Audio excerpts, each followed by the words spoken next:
అపోస్తలుడైన పౌలు రోమీలకు రాసిన పత్రిక 12వ అధ్యాయము.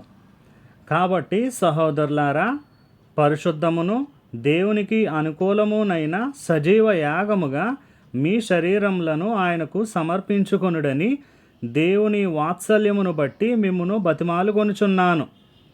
ఇట్టి సేవ మీకు యుక్తమైనది. మీలో ఈ లోక మర్యాదను అనుసరింపక ఉత్తమమును అనుకూలమును సంపూర్ణమునై ఉన్న దేవుని చిత్తమేదో పరీక్షించి తెలుసుకొనున్నట్లు మీ మనస్సు మారి నూతన మగుట వలన రూపాంతరము పొందుడి. తన్ను తాను ఎంచుకొనదగిన దానికంటే ఎక్కువగా ఎంచుకొనక, దేవుడు ఒక్కొక్కనికి విభజించి ఇచ్చిన విశ్వాస పరిమాణ ప్రకారము తాను స్వస్థబుద్ధి గలవాడగుటకై తగిన రీతిగా తన్ను ఎంచుకొనవలెనని నాకు అనుగ్రహింపబడిన కృపను బట్టి మీలోనున్న ప్రతి వానితోనూ చెప్పుచున్నాను.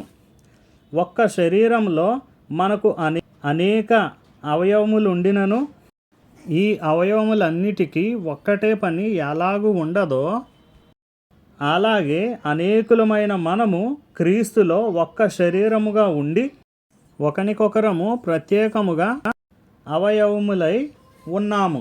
మనకు అనుగ్రహింపబడిన కృప చొప్పున వేర్వేరు కృపావరములు కలిగిన వారమై ఉన్నాము గనుక, ప్రవచన వరమైతే విశ్వాస పరిమాణము చొప్పున ప్రవచింతుము, పరిచర్య అయితే పరిచర్యలోను, బోధించువాడైతే బోధించుటలోను, హెచ్చరించువాడైతే హెచ్చరించుటలోను పని కలిగియుందుము.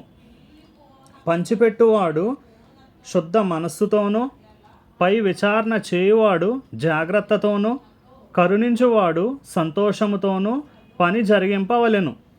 మీ ప్రేమ నిష్కపటమైనదై ఉండవలెను. చెడ్డదాన్ని నసహించుకొని మంచిదానిని హత్తుకొని ఉండుడి. సహోదర ప్రేమ విషయంలో ఒకనియందొకడు అనురాగము గలవారై, ఘనత విషయంలో ఒకనినొకడు గొప్పగా ఎంచుకొనుడి. ఆసక్తి విషయంలో మాంద్యులు కాక, ఆత్మయందు తీవ్రత గలవారై ప్రభువును సేవించుడి. నిరీక్షణ గలవారై సంతోషించుచు, శ్రమయందు ఓర్పు గలవారై, ప్రార్థనయందు పట్టుదల కలిగి ఉండుడి. పరిశుద్ధుల అవసరములలో పాలు పొందుచు శ్రద్ధగా ఆతిథ్యము ఇచ్చుచుండుడి. మిమ్మును హింసించు వారిని దీవించుడి గాని శపింపవద్దు. సంతోషించు వారితో సంతోషించుడి, ఏడ్చు వారితో ఏడువుడి. ఒకనితోనొకడు మనస్సు కలిసి ఉండుడి. హెచ్చు వాటియందు మనస్సుంచక, తగ్గు వాటియందు ఆసక్తులై ఉండుడి. మీకు మీరే బుద్ధిమంతులమని అనుకొనవద్దు. కీడుకు ప్రతి కీడెవనికిని చేయవద్దు. మనుష్యులందరి దృష్టికి యోగ్యమైన వాటిని గూర్చి ఆలోచన కలిగి ఉండుడి. శక్యమైతే మీ చేతనైనంత మట్టుకు సమస్త మనుషులతో సమాధానముగా ఉండుడి. ప్రియులారా, మీకు మీరే పగ తీర్చుకొనక దేవుని ఉగ్రతకు చోటీయుడి.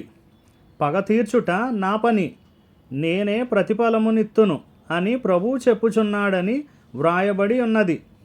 కాబట్టి నీ శత్రువు ఆకలిగొని ఉంటే అతనికి భోజనము పెట్టుము, దప్పిగొని ఉంటే దాహమిమ్ము.